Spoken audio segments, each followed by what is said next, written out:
సాధారణంగా చాలామందికి అంటే ఇండైజెషన్ ప్రాబ్లం, గ్యాస్ ఫామ్ అవ్వడం వల్ల ఈ పెయిన్తో చాలా వరకు బాధపడుతూ ఉంటారు. అది ఎప్పుడు జరుగుతుంది అంటే మనం టైంకి ఫుడ్ తీసుకోకపోవడం వల్ల కానివ్వండి, స్ట్రెస్ వల్ల కానివ్వండి, చాలా రీజన్స్కి ఈ గ్యాస్ అనేది మన కడుపులో ఫామ్ అయిపోయి దానివల్ల పెయిన్ అనేది వస్తూ ఉంటుంది. కొన్ని వెరైటీ ఆఫ్ ఫుడ్స్ తీసుకుంటే కనుక మీరు ఈ గ్యాస్ వల్ల వచ్చే పెయిన్ని చాలా వరకు దూరంగా ఉంచవచ్చు.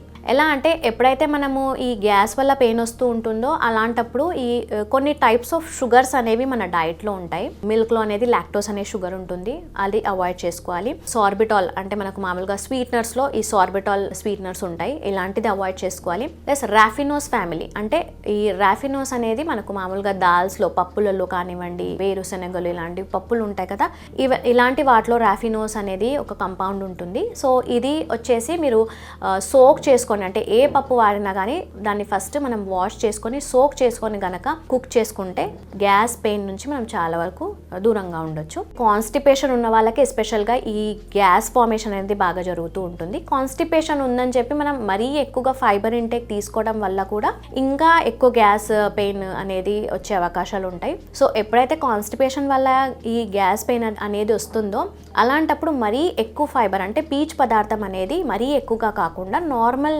క్వాంటిటీగా తీసుకొని వాటర్ అనేది మనం ఎక్కువగా ఇంక్రీజ్ చేస్తూ ఉండాలి. వాటర్ కూడా ఎలా అంటే ఒకటేసారి హెవీ క్వాంటిటీ కాకుండా లైక్ ఎవ్రీ 1 hour ఒక 1/2 to 1 glass ఆఫ్ వాటర్ కనుక తీసుకుంటే, ఎస్పెషల్లీ ఈ వాటర్లో కొంచెము జీలకర్ర కానివ్వండి, జీలకర్ర పొడి కానివ్వండి, లేదంటే సోంఫ్ అంటారు కదా పౌడర్ కానివ్వండి, లేదంటే దాని వాటర్ బాయిల్ చేసుకున్న వాటర్ కానివ్వండి, లేదంటే కొంచెం అంటే నిమ్మ రసం ఒక ఫ్యూ డ్రాప్స్ కనుక గ్యాస్ పెయిన్ ఉన్నప్పుడు తీసుకుంటే కనుక ఈ పెయిన్ నుంచి మీరు చాలా వరకు కొంచెం రిలీఫ్ పొందుతారనమాట.